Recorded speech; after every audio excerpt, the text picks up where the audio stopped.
মামলায় জড়িয়ে নিজের জীবনকে অভিশপ্ত আক্ষেপ করে নোবেলজয়ী ডক্টর মোহাম্মদ ইউনূস বলেছেন, অপমানের চূড়ান্ত পর্যায়ে পৌঁছে গেলে আদালতের লোহার খাঁচায় ঢুকতে হয়।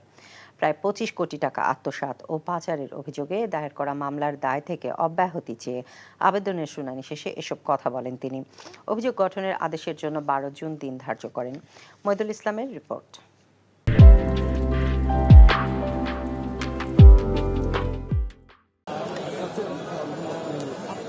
মামলা থেকে অব্যাহতি চেয়ে আবেদনের শুনানিতে অংশ নিতে রোববার আদালতে যান গ্রামীণ ব্যাংকের প্রতিষ্ঠাতা এবং শান্তিতে নোবেল বিজয়ী ডক্টর মোহাম্মদ ইউনূস। এ সময় মামলার অন্য 13 আসামিসহ আদালতের কাঠগড়ায় তোলা হয় ডক্টর মোহাম্মদ ইউনূসকেও। শুনানি শেষে মামলাসহ সার্বিক বিষয় নিয়ে সাংবাদিকদের কাছে আক্ষেপ প্রকাশ করেন এই নোবেল বিজয়ী।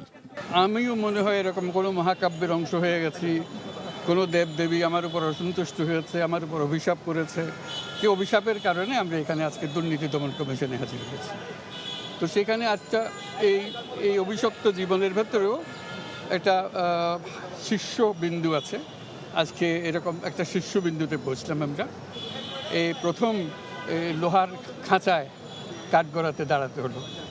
এটা একটা দেখার মতো দৃশ্য। আমি কেউ আশা করছিলাম কেউ ছবি তুলবে, কিন্তু ভেতরে তার ছবি তোলার ব্যবস্থা নেই। এটা আমার জীবনের একটা স্মরণীয় ঘটনা যে লোহার খাঁচার ভেতরে দাঁড়িয়ে আছি আদালতের কাঠগড়ায়।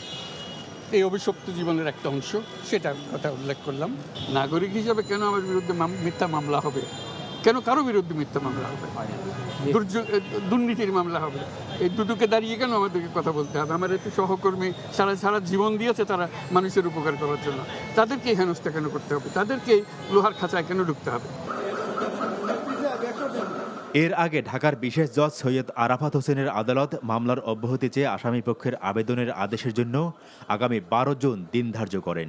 26 কোটি টাকা তিনি ট্রেড ইউনিয়ন এবং অন্যান্য লয়ার ফি সহ অন্যান্য ব্যক্তিদেরকে তিনি প্রদান করার যে অনুমোদন দিয়েছেন, সেটাই অপরাধ সংগঠিত হয়েছে। এবং আমরা মনে করি যে আমরা দুর্নীতি দমন কমিশনের পক্ষ থেকে 409 দণ্ডবিধির যে মামলা আমরা করেছি, মানি লন্ডারিংয়ের যে অপরাধ তার বিরুদ্ধে আমরা এনেছি এবং জাল জালিয়াতির যে অভিযোগ আমরা এনেছি, ইনশাল্লাহ আদেশের মাধ্যমে সেটা প্রতিফলিত হবে। টাকা যদি আত্মসাৎ করতে হয় তাহলে কেউ আমার কাছে এটা গচ্ছিত রাখতে হবে। আমার কাছে তো টাকা গচ্ছিত রাখে নাই, আমরা তাদের পাওনাটা ব্যাংকে গচ্ছিত রাখছি। যদি আত্মসাৎ করো তো গচ্ছিত যে ব্যাংকের ম্যানেজার, তাকে তো তুমি অপরাধী করো না। আমি তো মানি লন্ডারিং এর টাকা জানি না। যেই টাকা শ্রমিকের টাকা তাদের সেটেলমেন্ট অ্যাকাউন্টে চলে গিয়েছে, সেই মুহূর্তের পর থেকে তো ডক্টর ইউনূস গ্রামীণ টেলিকমের কোনো হাত নাই।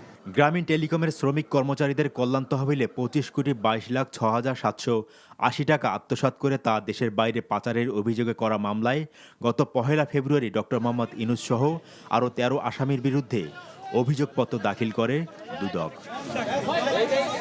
মইদুল ইসলাম, এনটিভি নিউজ, ঢাকা।